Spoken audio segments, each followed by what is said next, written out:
Hi friends, I'm Shauna. Welcome to the channel and welcome to a new video. Today, or this week, is the last week of No by January. We have just like a couple days left in the month, and it's kind of exciting that this project is coming to an end. Today we're going to be talking all about one of my favorite subjects, which are habits. I love habits so much because these are the things that truly transform our lives, and these are the things that don't get talked about enough when it comes to shopping and when it comes to no buys and when it comes to changing our behavior. Well, specifically in the no buy conscious consumer space. I think sometimes we can hear about people talk about habits and then eye roll them, but they're really applicable to changing how we shop. So before we get into the video, I would love it if you would subscribe, and I was just going to look at some data for the last 30 days, and 50.7% of you, 50.7% are not subscribed. So I would love it if you would subscribe and join me on this channel for some really fun content coming your way. Even though No by January is ending on this channel, there's still going to be conscious consumer content that's going to be, our focus year round. Also, I would love it if you would join the membership to get early access to video, bonus content, things like that. So in today's video, we're going to be talking about bad habits. We're also going to be talking about how habits form in the habit cycle, and then we'll also be talking about how to create new ones. A habit is any behavior that we repeat regularly. And these can be things like actions, but also routines and even parts of our lifestyle. So much of our lives are governed by habits. I think that we can be good at seeing some of the basics like brushing our teeth or making our bed. These seems like the most overt or obvious examples of habits, but also how we do stuff and parts of our routine or our routines are habits. The way we shop at a grocery store is a habit. What door do you enter? Do you go to the same area in your parking lot? How do you walk through the grocery store? So this applies to how we operate in our online environments as well. How do you scroll online? Also, when you open up Instagram, what's the first thing that you do? Do you go to your own page? Do you check notifications first? Do you just swipe through stories? Do you go through your feed? And then also, when you're bored, does that change, or how you go through Instagram? Is that different than when you are opening it for the first time? When you check Instagram, habit. You know something is a habit when you can do it almost on instinct, if not on instinct alone. And a quote here for you: eventually, after a certain amount of repetition, we might be displaying the behavioral pattern without any conscious thought about it. There are 3 important things to know right off the bat, and we'll address some of these things as we go through, but if you just click out of this video, here are 3 things that you should know.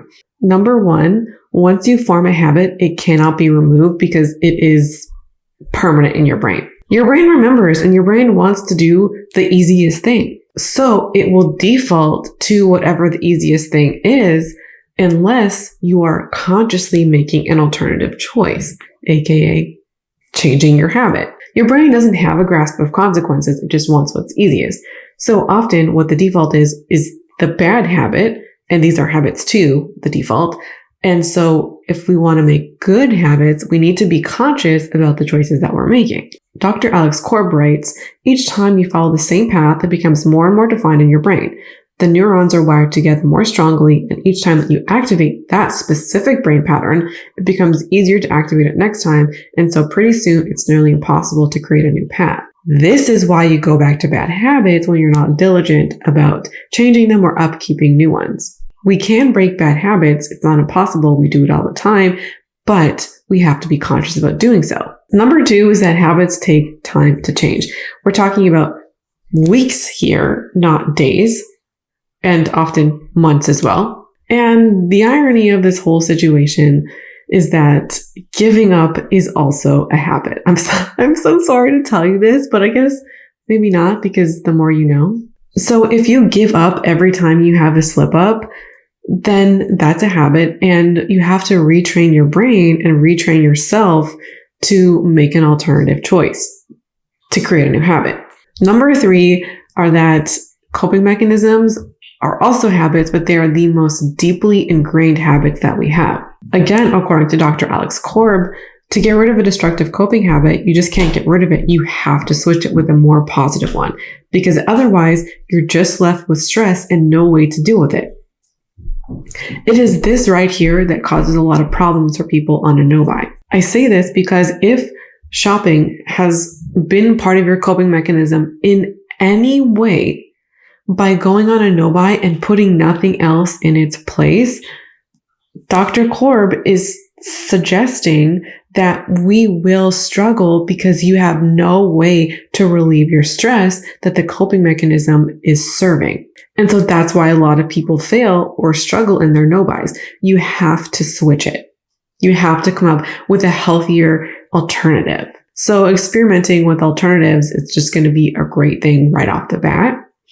And while I would love to address coping mechanisms in this video, we can't. And I also don't know that I'm the appropriate person to do that. So let's now dive a little bit deeper into bad habits. Most of our daily actions are not out of conscious choice or intention, I should say. Most of our daily actions are impulses or routines, and they don't come about through a specific thought or intention. Like when you have to go to the bathroom, often you just go because you know you need to go. You're not having this internal dialogue. I'm going to give you a quote here, and I feel like it just needs a little bit of explaining. A lot of the habits that lead people into depression aren't going to lead them out. This same is true for other things like gambling or shopping, getting into debt, etc., etc. Right off the bat here, this is the reason why I think that not talking about habits are a disservice. It's like that common expression where it's like you're doing the same things over, but you're expecting different results. We can't do the same things that we've been doing. And by that, I mean in the way we've been shopping and consuming, because those are the habits that led us to the problem. So we have to change up our habits if we want to have different results. So if bad habits aren't helpful, like bad shopping habits, why do we do them? The place they come from, the striatum, isn't rational and doesn't distinguish between good and bad habits. And it doesn't know or care about long-term consequences. So we do bad habits because they're easier, as I was mentioning at the top of the video. And because our bad habits or impulses are routines, impulses and actions are driven by momentary desires. And routines aren't driven by desires, but are actions we take simply because we've done them so many times. This is what makes bad habits so hard to break. They happen on autopilot, and many times we don't know that we're actually doing them until we've done them. And the later we get in the day, the more that decision fatigue sets in. How many of your bad purchases are made at nighttime? And we also tend to have routines and habits around how we make bad purchases, like lying in bed, Amazon scrolling. Even if you've been vigilant throughout the day, by 8 or 9 p.m., our guard is down. We're tired. And, we've had that decision fatigue. So if you were to instinctually pull out your phone at, let's say, 9 a.m. on a Tuesday morning, you might be able to catch that action while you're doing it. But by 9 p.m. on a Thursday, you might just not be thinking, and you're too tired to get into those thought processes and stop yourself. So here's what Dr. Korb has to say about this. When you eat a Snickers the first time, dopamine is released at the first bite. The next time at the wrapper, the next time when seeing it, and the time after that in the anticipation of walking into the grocery store. So with impulses, something that you do or sense triggers the anticipation of a specific pleasure or a specific pleasurable outcome. The problem is that the dopamine that is released in anticipation of pleasure actually motivates the actions that lead to the pleasure. Each step along the way gives you a little boost of dopamine that propels you to the next step. When we apply this to shopping, it's the anticipation of buying the thing or the anticipation of getting the thing, not the thing itself. I think this lingo of the dopamine hit is somewhat common in the no-buy space when we talk about it, but here's what actually is happening. And he also says that impulse is leading you to do the things for immediate pleasure are usually not the things that are good for you in the long term. And these are the most insidious bad habits and routines. So if you're like, what are my insidious ones? Which of the ones feel the strongest? There's your start. Plus, when you're stressed, you're more likely to act out of habit instead of intention. Stress biases the brain into or towards older habits over intentional action, which is one of the reasons why it's so hard to change a coping mechanism. And habits are learned more deeply when we're stressed. So if you can manage to change your habits even a little bit, even a micro amount when you're stressed, according to Dr. Korb anyways, that will have a more powerful effect on that habit overall. And when you come back to it when you're not stressed. Korb says that one of the ways to change your habits is to resolve to change. So you make a resolution to change, and he says that it's more effective than simply wanting to change and dramatically increases your chance of success. Being specific in what you want to change helps make it more achievable. And I think it's important to talk about slip-ups here as well, because I did mention that when you make a slip-up, if you give up after, then you are reinforcing that behavior and that habit. And you're just training yourself or reinforcing yourself to give up. And I bring this up because one of the most common ways that people, I think, do this with no buys is to give up completely after a slip up.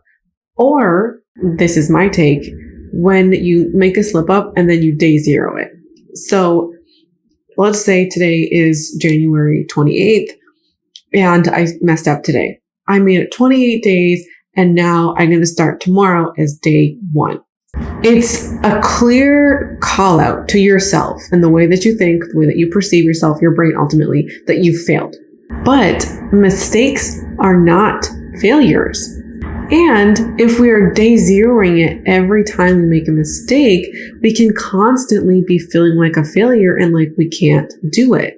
The reason why you're on a no buy, even for a month, is that you want to change how you shop and you want to change your relationship to your stuff or your money. And if you're overall heading in the right direction, you are making change. Your change doesn't have to be perfect to be effective or permanent.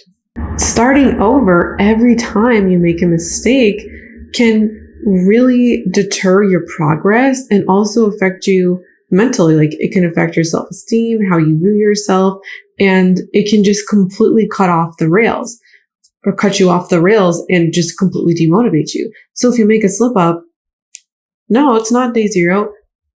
You're just going to keep going and build on that momentum.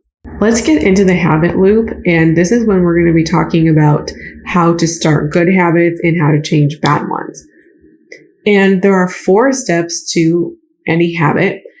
And James Clear, author of Atomic Habits, and Charles Duhigg call this the habit loop. There are 4 parts to the habit loop: cue, craving, response, reward. I'm going to link James Clear. I'm going to link his book, but he also has a lot of the habit loop broken down in various articles on his website. And I'm also going to link a specific article about cues because I think this is one of the more important steps. The cue is the step that initiates the loop. Now, he mentions several cues in his article and in his book, but there's 2 that are the most relevant to shopping.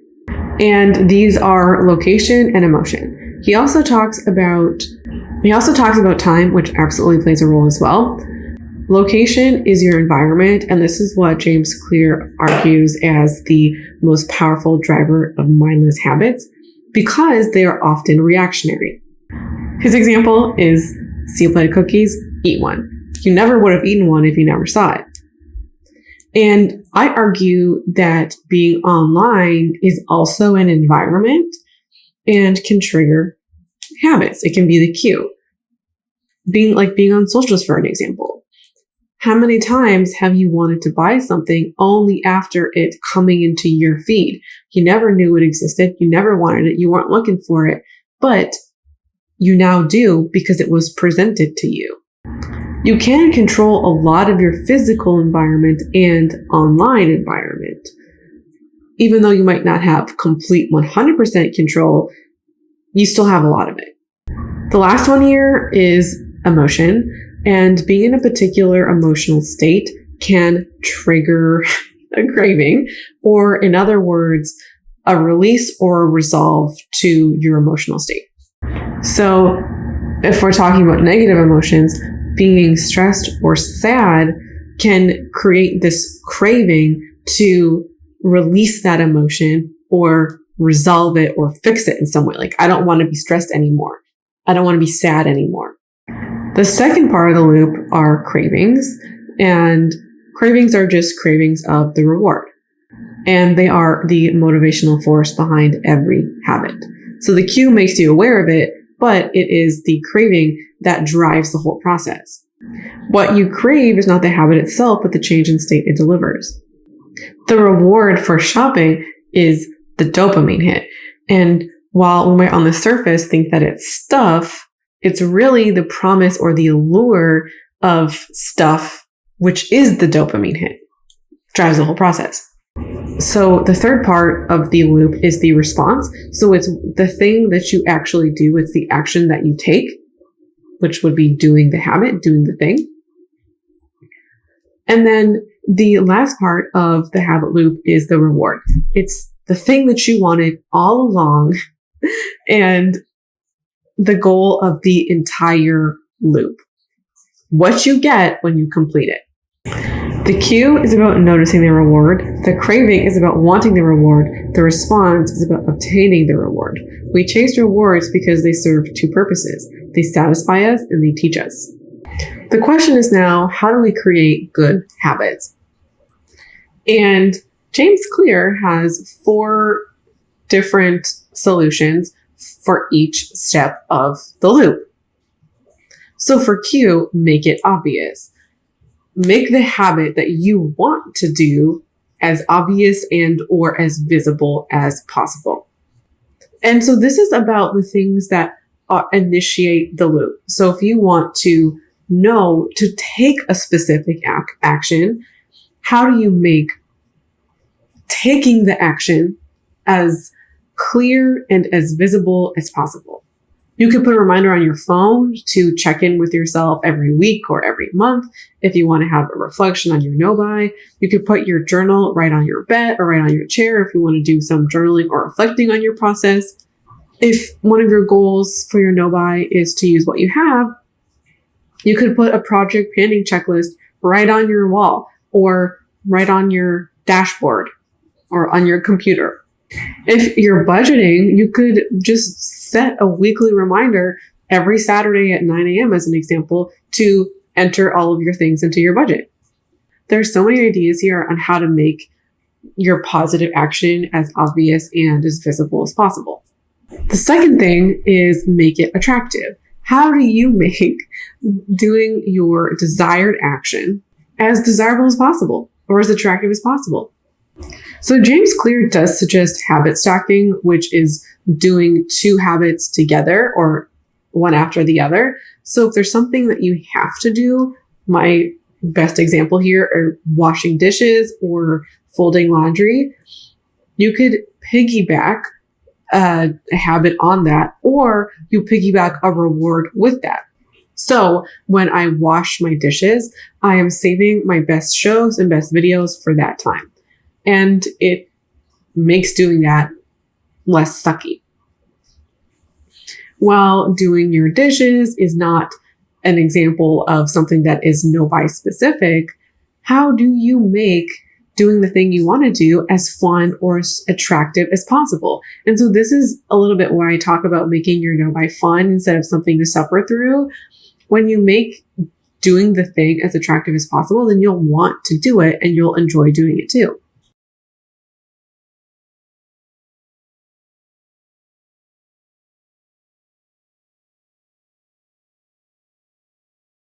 Number 3 is to make it easy. So how do you make doing your desired action, let's say not shopping, how do you make that as easy as possible? Or if you're going to go for not shopping, how do you make saving money as easy as possible?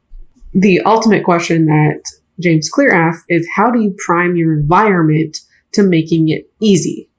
So he's saying decreasing the number of steps or downscaling habits are ways or things you could do.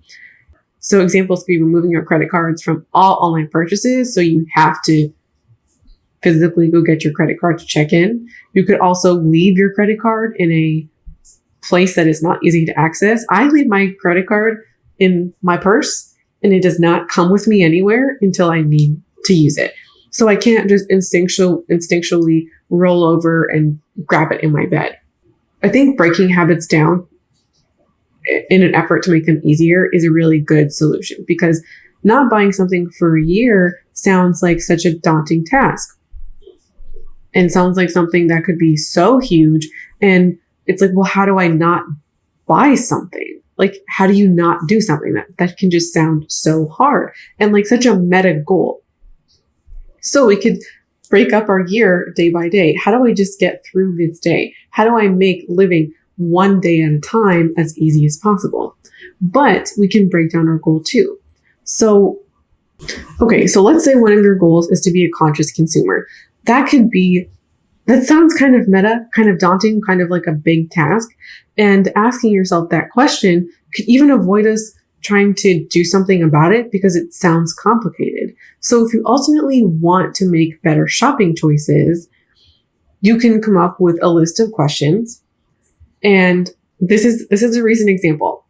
You can come up with a list of questions and then you can put them in a way that's visible. So you could put it as your phone background, your computer background, or you can set a reminder, or if you're using a wish list, have some kind of thing built in, like a reminder on the wish list or with each item to check in with your wish list, or, screenshot it on your phone. So now the question isn't, how do I become a conscious consumer, or how do I keep that top of mind?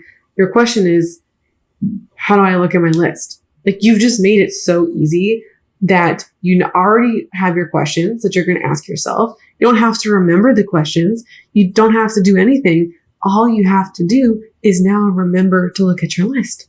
That's way easier, way simpler. The last thing is to make it satisfying. How do we make doing the desired action as fun or as satisfying as possible? I guess as well, how do you have a satisfying reward? Now, that could be buying something in a lot of instances, but if we're on no buys, we want to deter the buying. We don't want to reward our not shopping with shopping. Habit trackers are one thing that just feels so good to us in our brain. Like when we get to check it off, that could just be something simple. You could also reward yourself with non-monetary rewards. So here's what James Clear says. In a perfect world, the reward for a good habit is the habit itself. In the real world, good habits tend to feel worthwhile only after they have provided you with something. Early on, it's all sacrifice. You've gone to the gym a few times, but you're not stronger or fitter or faster, at least not in the noticeable sense. It's only months later when you can lift more weights or run a longer distance, as an example, that you start to notice the results of your habits. In the beginning, you need a reason to stay on track. This is why immediate rewards are essential. They keep you excited while the delayed rewards accumulate in the background. So I guess the question when it comes to something like not shopping is not an affirmative action. Not shopping is not action at all. So how do you make not doing something that's not an action, exciting? Yeah, you can't see your effort with not buying something like you do when you're partaking in a regular habit. And you don't get that gratification even of, I went to the gym today, or I went to here today, or the gratification while you're doing it. So the solution, I think, when it comes to the not doing action kind of thing, is to make your action visible. So a really central way of doing this could be tracking. So tracking every day that you don't buy something. Or if you have financial goals, tracking the amount of debt that you're paying off. Not like knowing it subconsciously, but like posting it somewhere, keeping that front of mind. Or if you have a savings goal, posting that too, making your savings goal super visible. And then every time you save money, even if it's $10 or $100, you can color it in or fill in some kind of bar graph. Another one that you could do would be to transfer money into your savings account every time you make a good choice. So let's say that you really wanted to buy books at the bookstore today, but you didn't.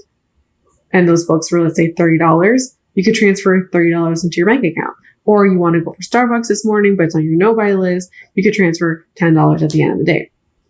So I think with no-buys, one of the best things to do is to create actions associated with the steps you want to take, so you get that reward and you can give yourself that dopamine hit. So when it comes to breaking bad habits, we just need to reverse all of these rules. So instead of making it visible, how do you make it invisible?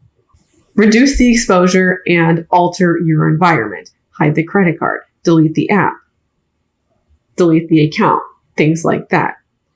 Make it unattractive. So highlight the benefits of avoiding a bad habit to make it seem unattractive, or make doing the bad thing unexciting.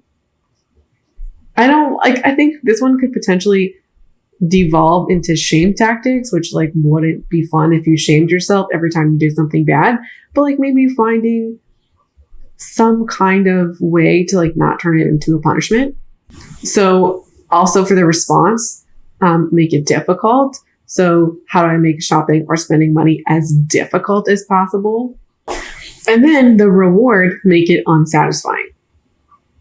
Again, be careful not to turn this one into a punishment either. I made the focus of this section on good habits and how to make good habits. So if you want to learn more about bad habits and how to change them, you can read Atomic Habits or visit James Clear's website for more of his articles and information. Now, I think the last thing to talk about are a couple of mindset shifts that could potentially help us in this journey. So one comes from James Clear, which is never miss twice. And I think it also kind of gets into a lot of what Alex Cord was talking about with habits, is that, the premise of his book is the upward spiral. One small action can lead to others that can lead to bigger and bigger actions. So, instead of setting the goal of running 5K, your goal is to just put on your shoes or step outside, something like that. And if we're able to do these smaller actions, we can create for ourselves this upward spiral, but also we can build momentum. I was able to do that yesterday. I know I could take this next step tomorrow, or I'm going to take this next step tomorrow. So you build slowly. And so in order to create an upward spiral, we need continuous action. So missing one day isn't the end of the world and not something that we should beat ourselves up about. Life happens. So being perfect people shouldn't be the goal. So if we say never miss twice, that gives us room and some flexibility to be imperfect people while also maintaining our trajectory. And if we have this goal of never miss twice, I think it could help with the perfectionism, but also gives us that motivation if we have missed a day. The other kind of mindset shift is a bit of a question you can ask yourself if you're feeling down about your progress. Is my trajectory in the upswing? This does relate to never miss twice, because hypothetically, if your goal is to never miss twice in a row, you could still miss a couple of times in a week or in a month. And we can feel down about ourselves, as I was just mentioning, for not being perfect, for not doing it every day, every time. But if our goal is to change a habit, to change shopping habits, if you're doing your action, your desired action, more than 50% of the time, then you are in the process of successfully changing a habit and sticking with it. But also, in that same sense, if you are doing this kind of gradual change, maybe you have the smaller actions at first that are eventually leading to larger actions. So again, this is still, you're on the upswing. There is nothing to feel bad about if you are heading in the right direction, which is all that you want. 30% is better than where you were at 0% or maybe negative 10% because you're in debt. So having this question that we can ask ourselves, am I in the upswing, can hopefully help against this kind of perfection mentality where it's like, I didn't do it perfect. I bought something. I made a mistake. Well, guess what, girl? Or guess what, friend? You're doing the damn thing. Like, you're headed to where you want to go. You will get there even if you stay on this trajectory. And the last thing to remember are habits versus goals. We can have all these goals for ourselves, all that we want. You know, we might even, our goals could be specific, like we want to run 10K, or we want to visit a specific country, or we want to save a certain amount of money, or we want to complete a no-buy year. A goal is nice, but a goal is not going to get anywhere unless you have a system. And habits are the system to help you achieve your goal. So I think this is particularly important with the no-buy space because, and I feel like I say this all the time, but I'm happy to be a broken record. Sorry if it's annoying. If your goal is to complete a no-buy year, but you don't put any habits in place, which is kind of what I did during my no-buy year, and I didn't know all about habits when I started, and I think it's also a lot of people's default. The goal is no-buy year, but we don't put anything in place to turn that goal into a system or to turn that goal and give us things to do in order to achieve that goal. Habits can certainly make doing the desired thing easier and make doing the undesired action more difficult. They can also make the process more enjoyable, but they can also be the thing that allows us to achieve the goal at all. Plus, sometimes just having the steps or just having the system in place, knowing what the steps will be, can be a huge mental ease for big goals. Well, if completing a no-buy year sounds so lofty, we could be like, well, there's no way I could do it. If we break it down into its smaller chunks and give us ways to achieve that goal, then we can actually believe that we're going to achieve it because, like, we have these steps. We already have the process. So that's it from me today. And I would love to know from you, what habits have you implemented in your no-buy, low-buy, or budgeting project? I'm so curious to know the kinds of habits that you have and what were some of the first ones that you started? I love learning about people's habits. So I want to hear all the juicy details in the comments below. Thank you so much for watching and hanging out with me today. I would love it if you would subscribe to catch more content like this. And I hope to see you again around here soon. Bye.